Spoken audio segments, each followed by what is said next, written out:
What is up, everybody, and welcome to another episode of Hobby Hotline Overtime.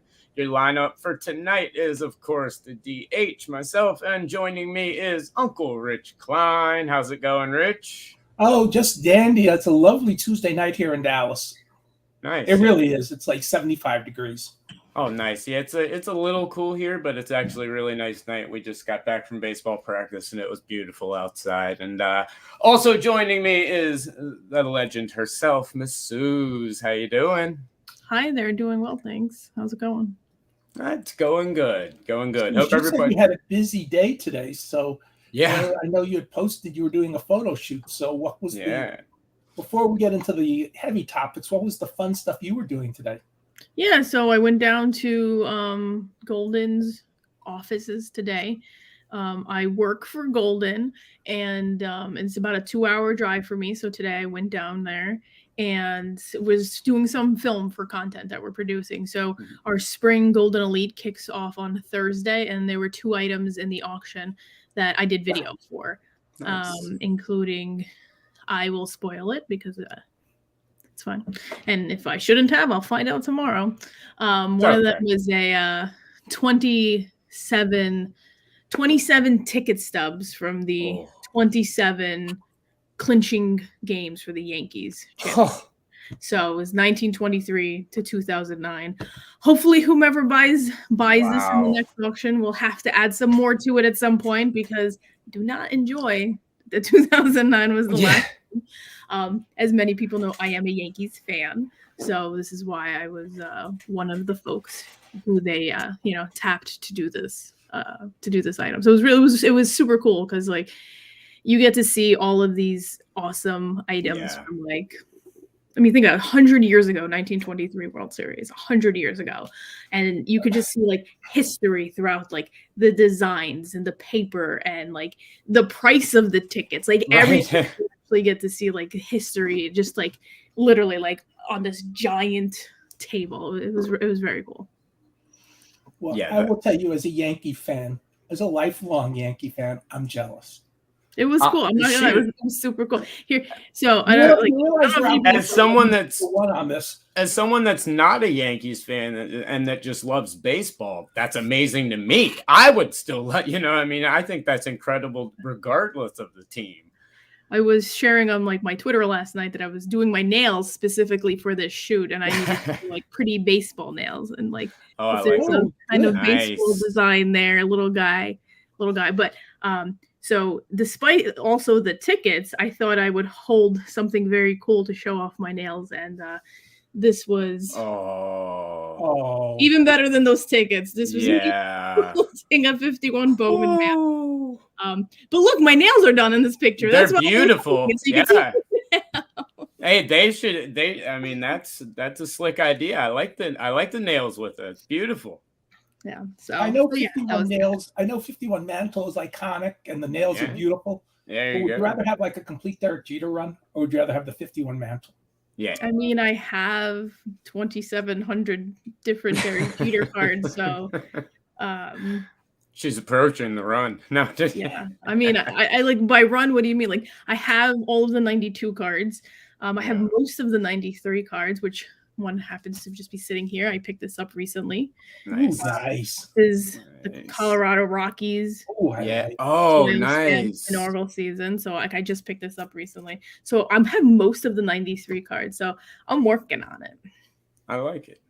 That's one of my collections, is super collection of Bryce Williams. He didn't have the career Derek Jeter had, so mine's a lot easier than your task is. But that's an awesome collection. That's cool. Yeah, mantle would be nice, but I can't afford one. Andrew, you're also a Sam Mills collector, and when you got that, and he's now a Hall of Famer. So yes, my man Sam Mills finally in the Hall of Fame. It's tough because I'm very picky. I can't have anybody from the NFC South sitting up on my display that's not a Panther, and so he played most of his career with the Saints. So that's what most of his autographs are on. So to be able to get one on the Panther card was really hard to find. It's incredibly faded, but we got that nice Beckett autograph authentication seal before it faded too fast. But yes, he's rightfully in the Hall of Fame where he deserves to be, because that man He's a great football player and amazing person. A nice young man. I mean, he left us way too young, but a nice young man from New Jersey. Yep. From our area in New Jersey, from up, okay. The northern part of Jersey. Sure. Yeah, no, he meant so much. I mean, if on every Panthers jersey on the neck, a lot of teams have the inscriptions, on their neck jerseys now inside of them. The Panthers just keep pounding, and that's, of course, from Sam Mills' famous speech that he gave right when in the NFC Championship game that inspired the Panthers and everything. He's a big guy, big deal around here. Obviously, there's a statue of him outside the stadium now, like there should be. But, yep, in the hall where he belongs. But, you guys were talking at the beginning about baseball. At least baseball's back. We got baseball back, but then on the yes, thank you. We got it all back, but then at the same time, as everything comes out, one of baseball's brightest stars, which seems to be a regular occurrence, Fernando Tatis, breaking his wrist in the offseason. That's a rough one. And not telling anybody. Yes, yeah, and not telling anybody. But could you even get mad at him for that? Like, no. They were locked out for 99 days. Like, who's he supposed to tell? Yeah, no, I know. And with all the social media, you should. I mean, you can at least. You're right, Suze. You're right. Who do you tell? Like, going to social media would have just been my language, a shitstorm he didn't need. Yes. Now, would they? Has he announced how it happened yet? Because I hadn't seen if they announced how it happened. He was riding his motorcycle. Yeah, my favorite part was when somebody asked him about his motorcycle. He said his motorcycle accident. He said, which one? So right, yeah. And most players have stuff written into their contracts and stuff for these very reasons. That you do have to get permission, and people laugh and say it's a motorcycle. No, they don't. Well, yes, they do. They have to get permission from the team to be able to ride it. And I mean, the team will give permission for a motorcycle outside of skydiving and stuff like that, of course. But it locked out. Yeah, everything, no rules really into effect. He's on his motorcycle. If that is it, that's a rough one, but it's a major hit to the baseball hobby. I know that. I know a lot of people were banking on him coming back and this being his year. I know we haven't heard how big it'll be and everything, but pretty big blow to start the baseball hobby. But the good news is that we are going to have a baseball hobby that actually means something this year. So I guess we can rejoice in that. Well, we almost had a second player get really hurt and it was apparently his fault. He got very lucky. Pete Alonso, yes. I mean, that would have been like a double whammy. Yeah. And apparently he got hit by a distracted driver. Yeah, that was super scary. Yeah, the fact that he walked away, the fact that everybody walked away from that crash was pretty crazy, and obviously very happy that they did. But baseball is back. We do have some injuries, a couple crazy things that started, but now we've got the moving of all the players. We've had some major transactions already. We've had tons of different stuff going on. Where do you get, what's been your biggest surprise so far since baseball's been back? I love, not love, but I thought the Matt Olson going to the Braves and then him getting an extension today was very interesting in the sense that they just, I don't want to say gave up on Freeman, but he might have been just asking for too much. And Olson is likely younger. I actually don't know. I'm sure 4.5 years younger. Yeah. So that was interesting. I actually just wanted to go back for 1 second because we were talking about just the injuries and stuff. It's all over New York media today. One of the things happening is with COVID is that in New York City, if for private organizations, if you're not vaccinated, essentially you cannot work. And this is actually true also for the Yankees and the Mets, and with the Nets as well. We see it with Kyrie Irving. He literally cannot play, but he could go watch on the front row. I know. And with the Yankees, I think it's well known that several of their players had not been vaccinated.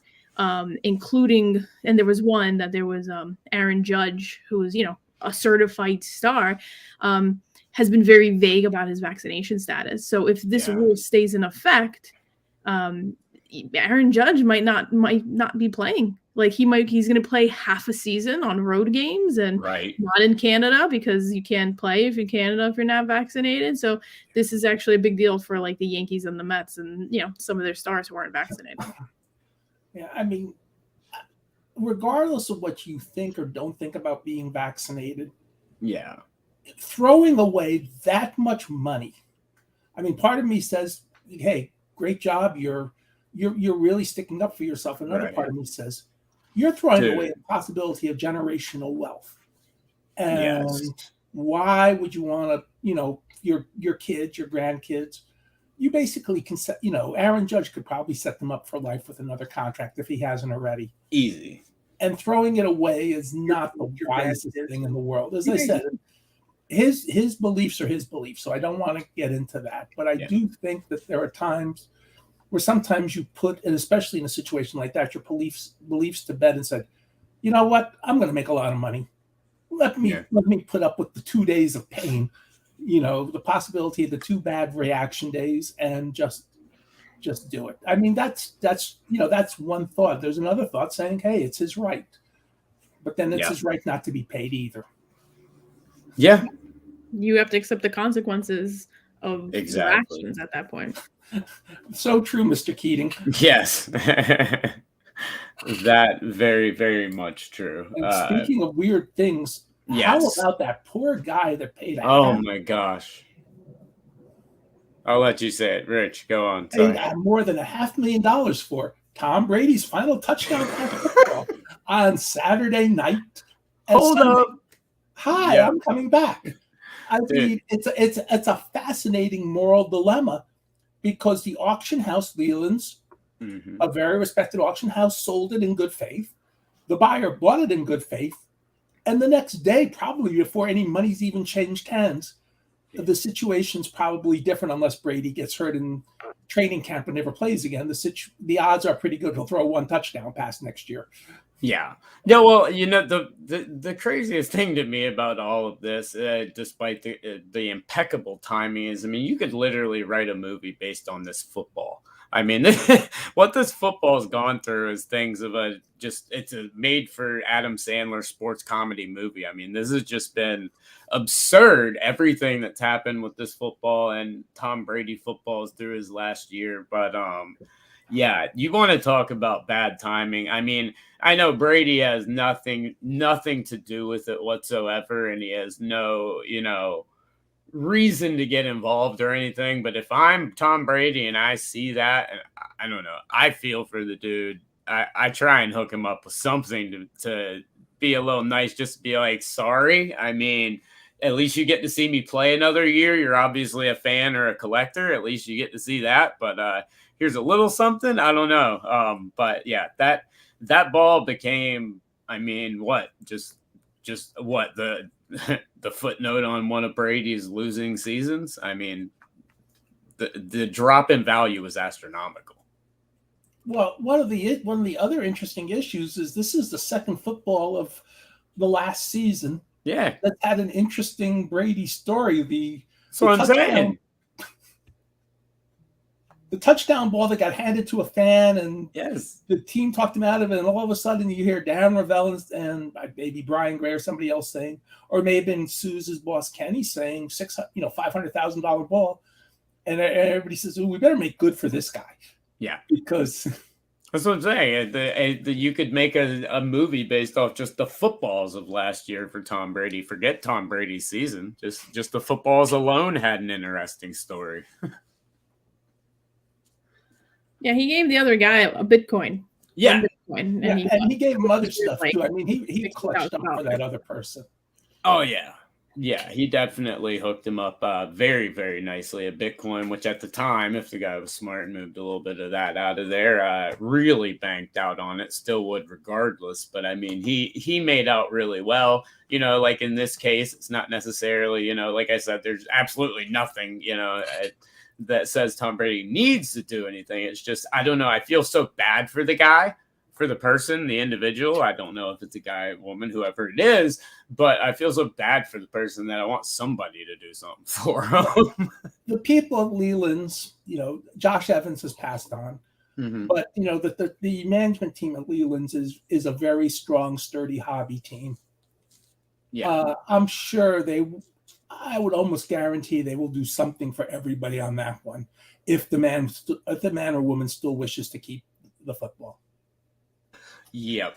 And that 70s show has or that 70s card show, excuse me, has a very good question and or very good comment that I wanted to get y'all's opinion on. I mean, I think I know, just being a former sports writer, I think I know the answer, but he was saying that, did you see that the betting lines were moving on the Bucks, and they did move significantly 3 to 4 days before he announced that return. And just to answer that question, that 70s card show, I did see that, and I chalked that up to nothing more than sources. I mean, every player has sources, and every source is going to have other people, and people are all going to know. There's always going to be people in the know, and those heavy bettors a lot of times get involved with those sources. There's a lot of untrustworthy sources out there. And so, it doesn't surprise me one bit. But I think if you looked at those betting lines and you were following them, I think you knew 3 or 4 days ahead of time, probably. Yeah, I think he was also on a show, and they were like, "What are you gonna do with your life?" And he was like super duper vague about it. Yes. So I think that was part of it. And then with the free agent sort of day coming, I think the betting lines definitely were speculating, like, if it's ever gonna if he's ever gonna unretire, it's gonna be now. And it's one of those things where the line, that if he doesn't and free agency goes by and he stays retired, it's so easy to move that line back. And those lines move so crazily throughout this time of the year anyway. I think you're right, Suze. I think it was speculation. And I don't think a lot of us were paying attention, because frankly, that was about the time baseball. Yes. Those 3 days was when baseball made the announcement. We've basically settled. Yeah. And what I find interesting is, unlike the NBA free agency or even the NFL free agency, where deals are made basically immediately. Right. No free agent deals were done immediately in baseball. You would think that somebody would have had to deal with Correa, even though you weren't supposed to talk to him. Oh, the deal with Correa is already done. The deal with so-and-so is already done. The deal with Freddie Freeman's done. None of that happened. So they really probably, as Sue said, didn't talk to the players. Yeah, no, it doesn't look like they did, like you said, with everything coming out like that. That would be my assumption, at least. That 70s card show, does this mean AB is coming back too? Highly unlikely. I think he burned that bridge with Tom Brady too, with his recent tweets and comments. I don't even think those two like each other anymore. What's going on, Base Card, Curmudgeon, 3B Collection, Ziggy No, Logan? How's everybody doing? Guys, make sure to call in and join the show. I put the link in the chat earlier. I'll put it in here again for you guys. Would love to have you guys on the show, as always, with any questions or anything that you do have. We would love to discuss them. But I saw someone in a couple of other chats saying that the Brady football, going back to that for just a minute, saying that with all of the hoopla around this, with everything that's gone on, that they actually think that it'll make the ball more valuable. Do you think that that's something that, I mean, Suze, you literally worked for a company that would be auctioning off a ball like this, and may even up auctioning off this same ball down the line. Do you think the backstory on this gives it any, additional hype in the scope of collectors that would be chasing something like this, as opposed to, $5 cards? I think it's interesting. It definitely adds history to it. But it's like, to be honest, like, does somebody really want, this was Tom Brady's last touchdown he threw before he unretired? Right. I don't know. It's kind of weird. I mean, you could look at like Michael Jordan, right? Like, are his collectibles like super duper valuable, like pre-retirement, and then after he came back? Maybe, just because he was like, I'm talking about like the second one, because he went to the Washington Wizards, so like maybe his bull stuff is obviously much more valuable than the Wizard stuff. I think now it's interesting because it just happened, but I think in time, like, there's going to be other things. There's going to be a last touchdown that happens. There's going to be other lasts that sort of pushes it to the side a little bit. And it'll always be interesting because it has an interesting backstory to it. I just don't know if it'll make it rise to another level. Yeah, I would agree with that. Rich, what do you think? Well, to me, the whole thing is interesting. And I think this is one of these things where every piece of memorabilia, every asset has a different story and a different thing. The most famous card in the hobby is that PSA 8 Honus Wagner card. Yeah. It's been admitted it's trimmed. Right. But there was a book written about the card. There's so much written about the card. I'm going to say if the owner gave Suze's boss, Mr. Golden, there it is. Yeah. Mr. Golden, that card, he bought it for $3 million. I'm guessing it would be 15 to 20 at this point. Yeah. And so that card, even with the checkered history, is worth a lot more than it was even knowing that there's a history. So I saw a note in the chat saying it might double. I don't know if it doubled, but I think the interesting backstory will always make for a good story. Yes. It'll always draw the attention to the ball. If out of all the items, if there's a ton of different items that are very similar and everything, it'll definitely make it stand out, I think. But do you realize what a great sports week this is? Or what? We have a Brady Ball. We have football free agency beginning. We've had some big signings already. Yep. We have baseball free agency in March. Yeah. We have the NCAA tournament beginning this week. Yes. We soccer is still running around. Yes. I think whatever we call our North American Soccer League will be going on. Europeans are playing. Yeah. We have everything going on. It is the hockey. We're not even talking about hockey. Hockey's doing just fine. Oh, they're doing great. Hockey's putting up wonderful numbers this year. So everything is, there's so many things going on. But here's one, we were discussing this a little in our chat. Why, and there might be reasons we don't know. Panini has a college license. Yeah. Now, I believe, I'm not positive, they may be able to put the players in the uniform in their college licenses. Maybe the NIL doesn't allow that, but I think that having that type of license may supersede an NIL since you've already got it. I'm shocked that Panini doesn't do something like Panini Instant. I completely agree with you. That's what I think. Even if you'd have to go with some alternate route with airbrush logos, whatever it is, you've got those agreements with the teams, however it may be, you could do something with those, and not utilizing Panini Instant is absurd to me, because I'm somebody that not only is a college collector now, but with the NIL, with everything that you're seeing, with the Bowman Next, which is actually performing pretty decent, a lot better than I thought it was going to, at least from the print runs I've seen, and all the other basketball and the college stuff. I'm somebody that believes that the college sport market is going to explode in the next 5 years. I think it's going to be 10 times what it is right now.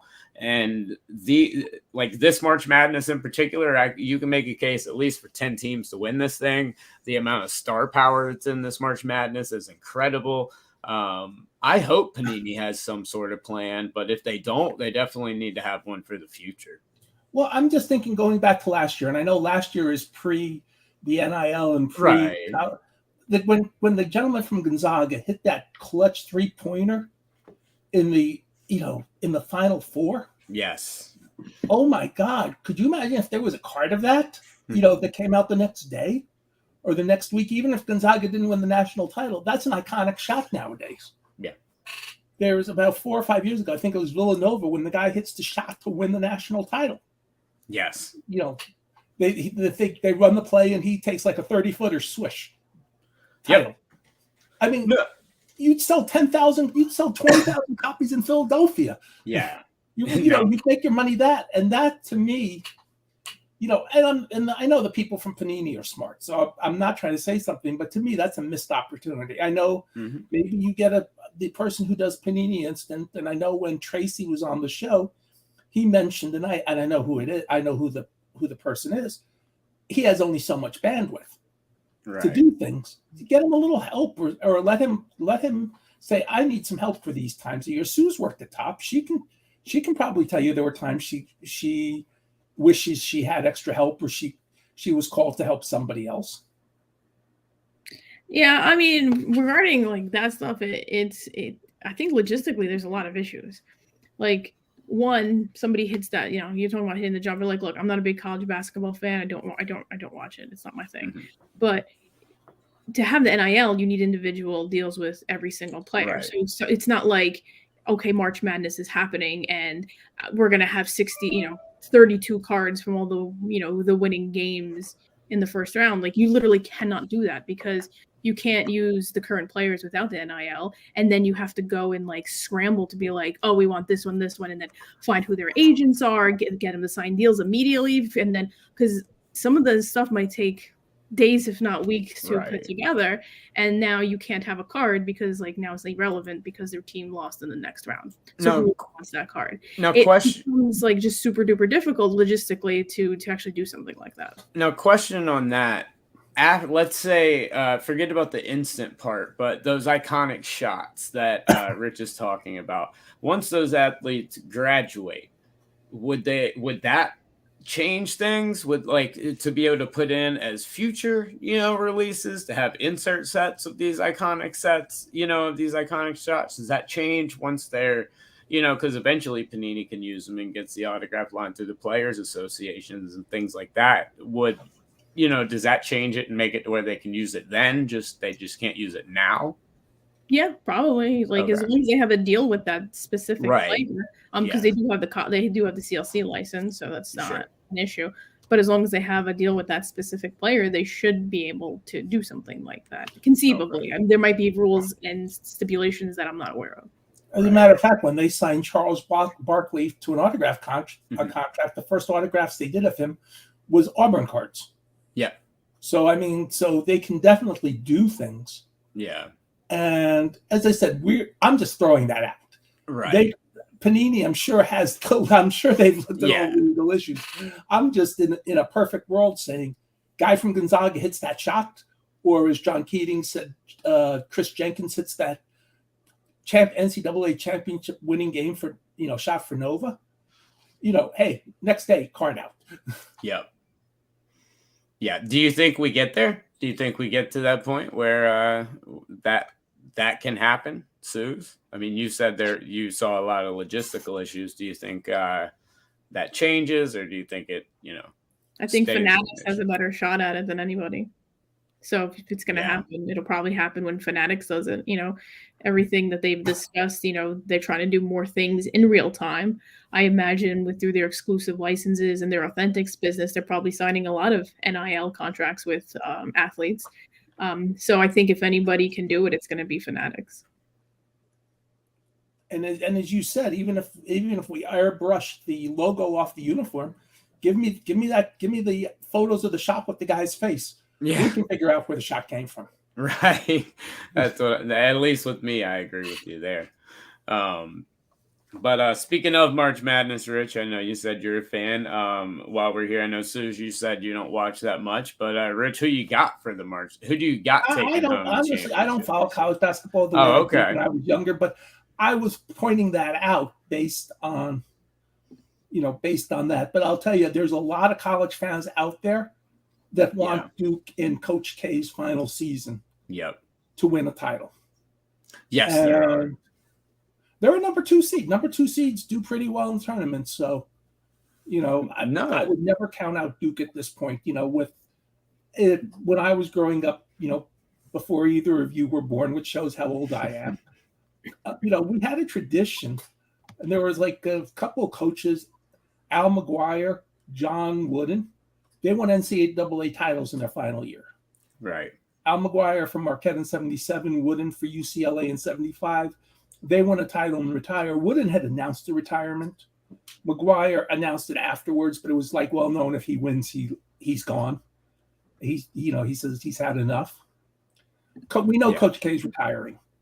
That's a lot of things for the kids. It's tough, but there's a good emotion too. So on that level, if Duke wins, I'd expect sky high ratings and sky high interest. Yeah, the longer they're in definitely is going to keep ratings up. That's for sure. The problem is they drew a really tough bracket. They are a 2 seed, but they did draw the side of the board that you really don't want to be playing on.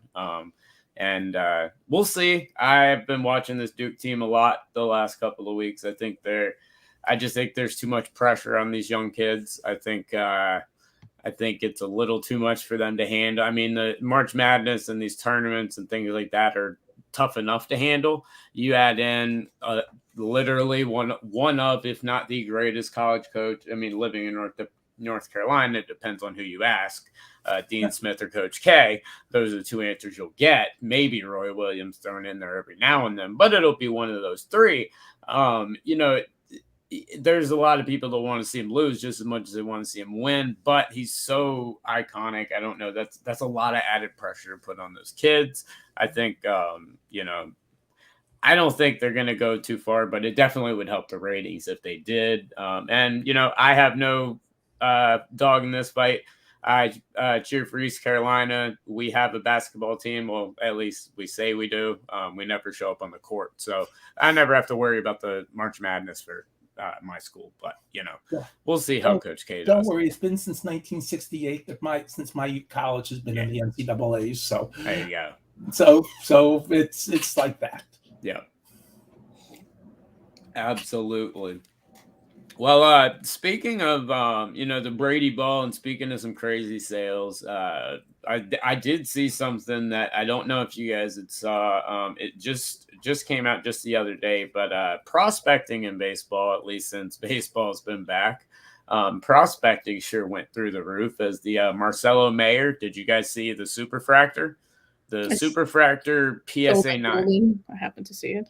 Oh yeah, duh. Yes. I assume when you say something like that, it sounds like mid 5 figures or higher. Yeah, it's 132K.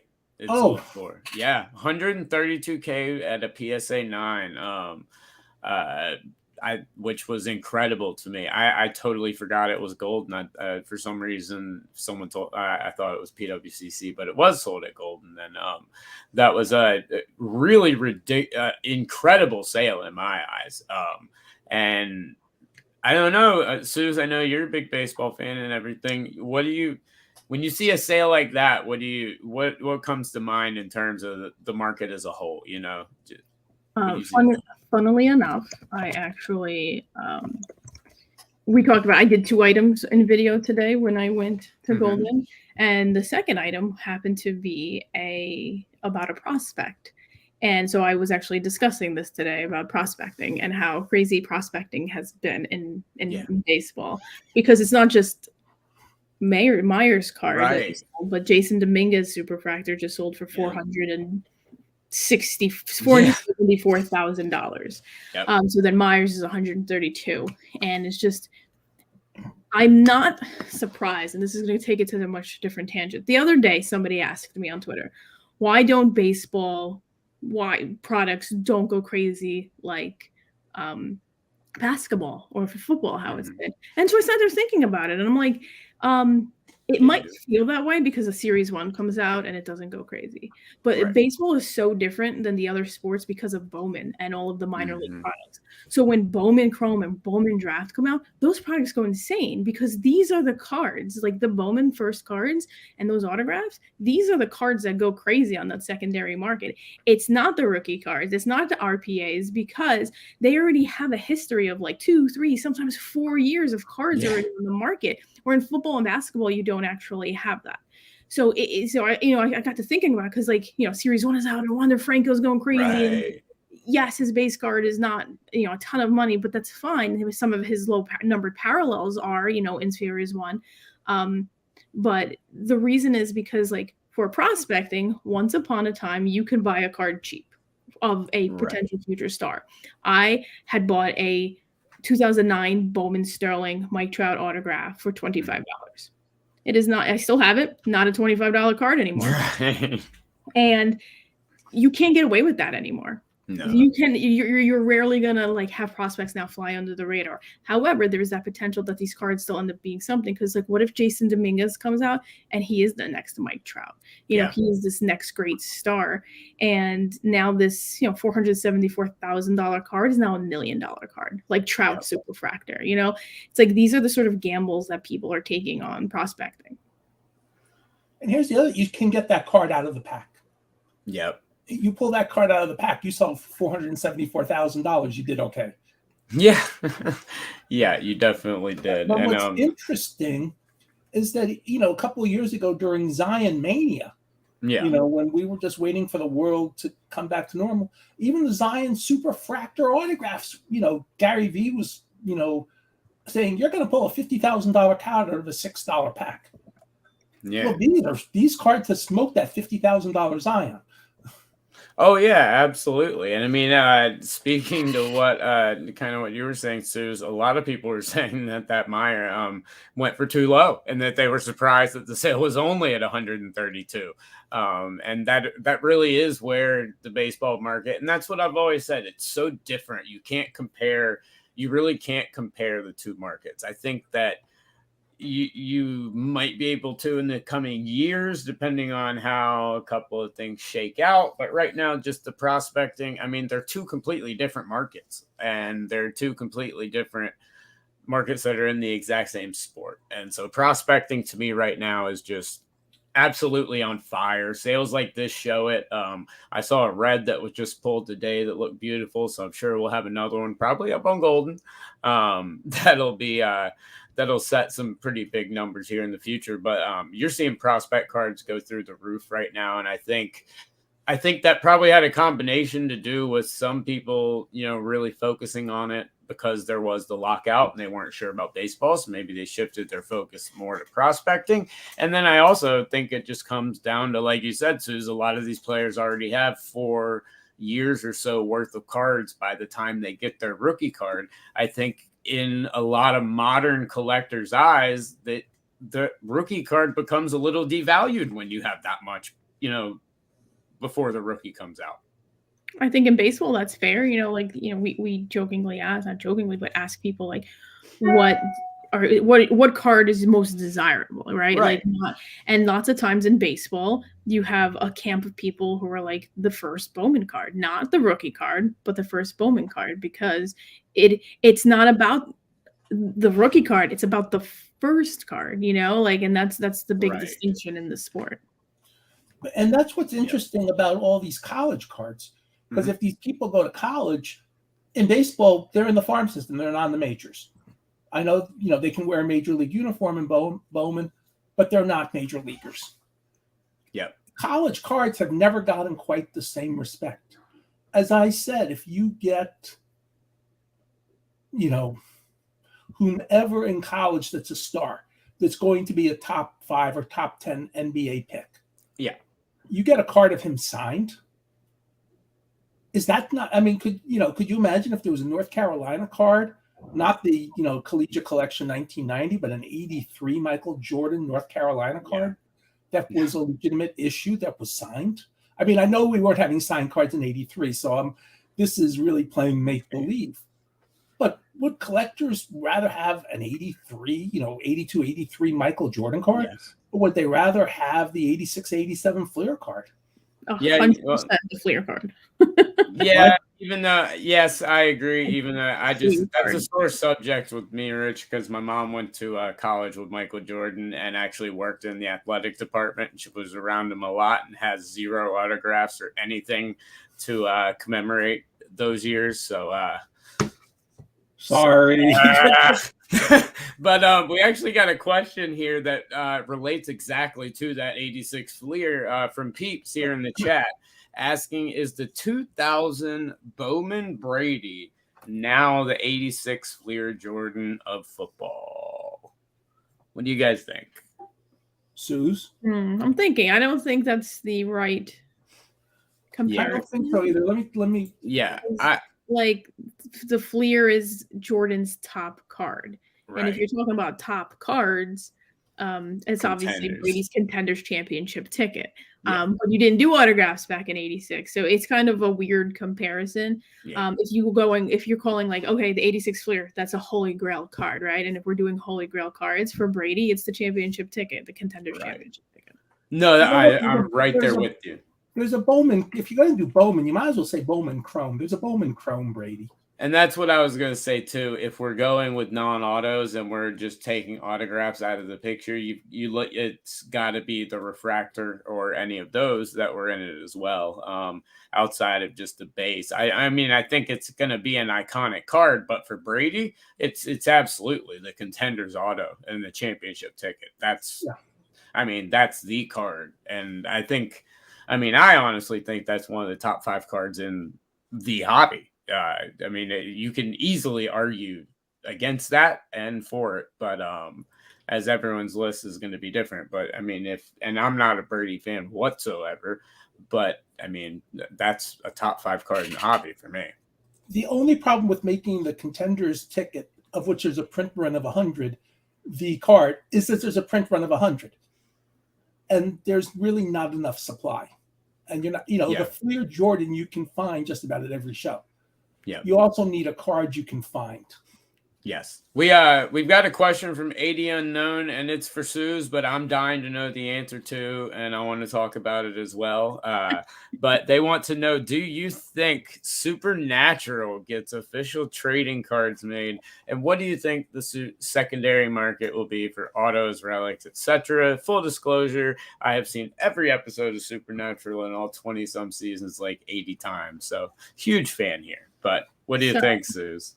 I'm looking to see if these cards are on the desk here. They've got some, yeah. Yeah, so they actually have several editions of cards. Yeah. Inkworks made the first ones. They were several years of Inkworks cards. Weren't they like seasons like 2, like they were the earlier seasons? They did it a little differently. I think they did do a little bit of seasons, but they did do it a little bit differently. And then they had just other kind of like themed sets, that kind of stuff. Yeah. And Cryptozoic did that's seasons right. 1 through 3 and then seasons 4 through 6, but they didn't do anything after that because my guess, and this is just me speculating on it, they didn't get Jensen Ackles or Jared Padalecki to sign for those sets. And while I love Jeffrey Dean Morgan and I have the autograph cards, I literally actually have the entire set of the Cryptozoic cards, all autographs, all the relic cards. It's not the same of having Jensen and you can't if you can't get both of them, you don't do it. You can't do it. It's in another box, my cards. Having said that, the secondary market on these cards actually do very well, especially for like the Inkworks did have Jensen Ackles and Jared Padalecki, and they sell for a couple $100 each of their autographs. And the relic cards, because of how scarce they are, actually sell for a couple $100 as well. Yep. Yeah, but no, they came out, and that's how I got all my cards. Yeah. Yeah. Do you think they put them out again with this resurgence on, focusing on TV shows, focusing on actors, and things like that? Do you think we see it again, maybe around anniversary time, or if there's a movie like people speculate, I think Jensen Ackles could start doing it because he's going on The Boys, right? And that's right. It's kind of niche. It's on Amazon Prime, but at the same time, it's not as niche as Supernatural. The viewing, even though they're on for 15 seasons, the sort of viewership was not that great. But The Boys is hot. They have a big time marketing campaign, and they just dropped the trailer for it, which Jensen Ackles was featured, especially at the end with a sort of little kind of tease of what's coming from him. So I think if there's a Leaf Pop Century, he probably would get tapped for it before Jared Padalecki. Okay, one thing to consider on all this is Jeremy Lee did an interview with Josh Luber the day the Gary V set came out last week. Yeah, zero cool cards. Zero cool. And Josh mentioned that Fanatics or focus is going to be on 4 things: baseball, football, basketball, and what he called culture. Mm-hmm. Supernatural is culture. Yeah. So that would be something if nobody has the license and if Fanatics thought there was a demand for it and they could get, as Sue said, the 2 stars you really want to get. Yeah. They do the set. Yeah. So and get Crowley. Insanely popular. They have Conventions. Yeah, SPN throughout the country, and they're well attended. People go. I actually had gone to one. My niece wanted to go, and she was like, "Will you go with me?" And I'm like, "Oh yes, twist my arm, why don't you?" Right. Yes, I will go with you. Yeah. It's very popular, and you see characters from that show popping up in other places, like Emily Swallow. She's an actress that was in it. She's in The Mandalorian. Yep. The armor and The Mandalorian. So you see these people popping up in other places as well. So as you said, Jeffrey Dean Morgan. I mean, he cut his chops before he was The Walking Dead and The Man. I mean, he was Dean's dad. He was the dad in Supernatural. So come on. I actually got to do a signing with Jeffrey Dean Morgan when I worked at Tops. So when we got the Walking Dead license at the time, I was like, this is breaking. They're like, breaking news, Walking Dead license. I'm like, great. FYI, if we ever do a Jeffrey Dean Morgan signing, I am doing it. I'm like, I'm just telling you, there's no other options. Like, I am doing it. And sure enough, it happened, and I got to do it. And he was awesome. Like, he was super duper nice, absolutely incredible. And he was like, we were talking, and then my son came up. He's like, "What's your son's name?" I was like, "His name is Dean." And he's like, "My son's middle name is Dean. This is so," he was wonderful. And that's awesome. My husband is in the chat, points out Sterling K. Brown was also on Supernatural. Who he's on This Is Us, and very popular. And by the way, since your husband doesn't do it, I will also plug. I still need to get a copy of it someday, but he did a wonderful book on Ken Caminiti. It's comes out May 31st. Actually, it's not out yet. I haven't gotten it yet. Okay. Order. And it comes out this year on May 31st, and it's actually I've read it because I get special privileges because I'm the wife. And I read it, and it's an absolutely it's a sad story, obviously, because of how his story ended. But it's one of those. It's it's full of very good moments and heartfelt moments, and it made me cry as well. And I will cry at commercials, but I've only cried 2 other times in my life with books, and this will now be the 3rd time I ever cried reading a book. And please, just to give it a proper plug, the title and everything. Playing Through the Pain. Awesome. Looking forward to that, Dan. Definitely will be reading it when it comes out. I hope I got that title. There you go. Well, Suze, you got to come up with a book too someday. Yes. If Dan has his way, I will be coming out one day with an expose on what it's like to work in the card industry. Please. So if Dan ever has his way, because he's asked me many times to write this. Good job, Dan. I'd rather just say you have a fascinating story. Yes. And so even without doing it as an expose, just doing it as a straight story, I think would be fascinating. Sure. But there's a lot of stories I've never told either. So yeah. Oh, I'm sure. I'm sure of that. And those are the ones I want to read. To be honest, when I was writing my columns for Sports Collectors Daily, and I need to go back and start writing again my Client's Corner column.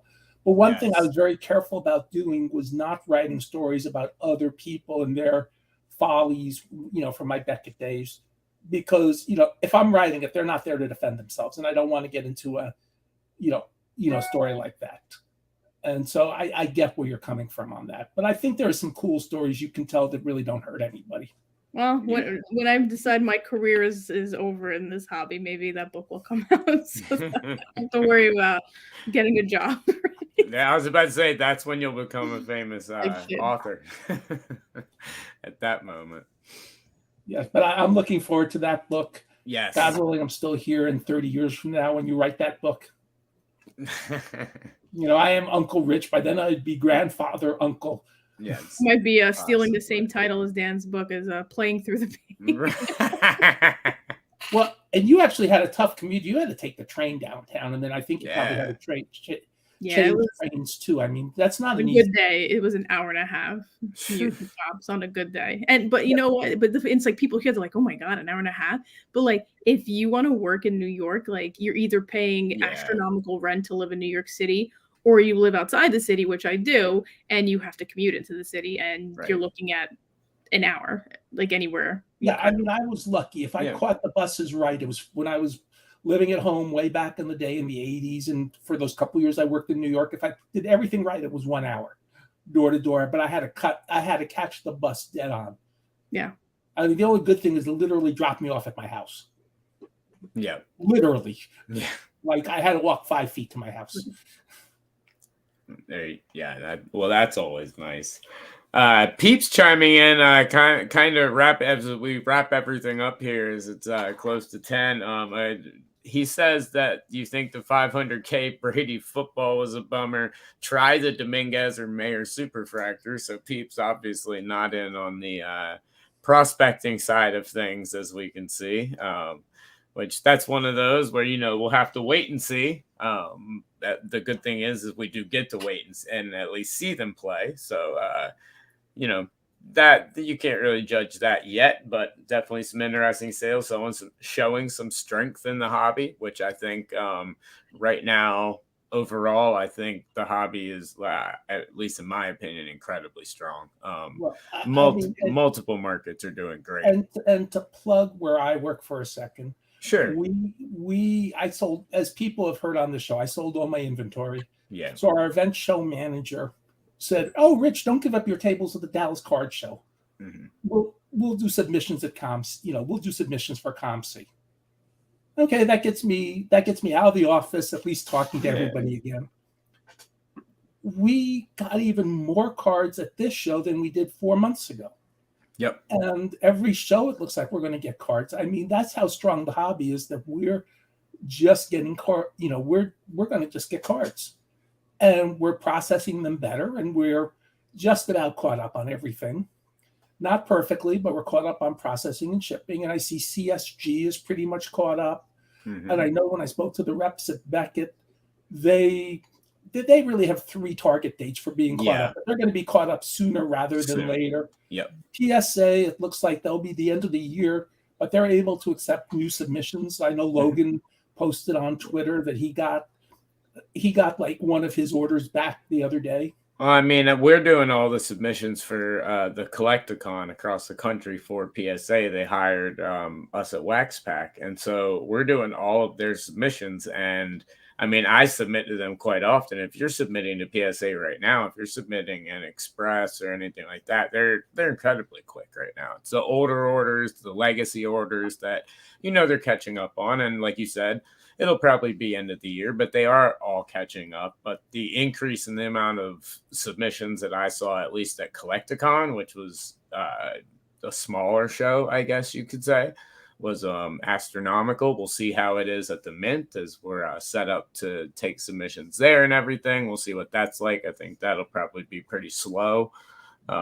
just because it's a different type of show, but we'll be in Dallas and everywhere like that as well. So we'll see. I mean, and then, in Gold and Suze's boss, Mr. Golden, keeps coming up with amazing stuff every single month. You don't even know half of it. Like, I'm being serious. Like, they're like, I'm not even talking about the stuff I did today. There's stuff coming up like in future auctions that we're going to be announced soon, and it's just going to blow your mind. I'm not even kidding right now. With what's already blown my mind, I can hardly wait to see next. Seriously. There are things like I got to see today, and I refuse to even touch them because it's like one of those, like, this is I can't even be in the vicinity of this. It's like it's worth too much money. But, like, it's incredible history, and it's gonna be awesome. Did they at least get a picture with the nails? I didn't even want to breathe on it. Right. Nope. Gotcha. I cannot afford this. If something were to happen, right? Yeah. I'll look at it from across the room, but that's as far as I'm getting, close as I'm gonna get. Yeah. Well, you'll get it in an auction catalog or online, and you'll save it that way, and that way it'll be safe for all concerned. Exactly. There you go.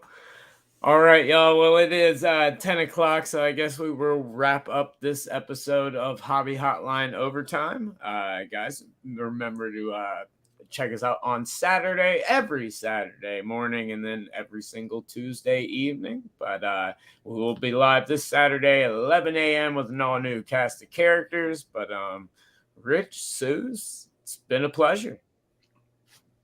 Thank you. Yes. Well, y'all have a good one, and we will see you guys on Saturday. Take it easy.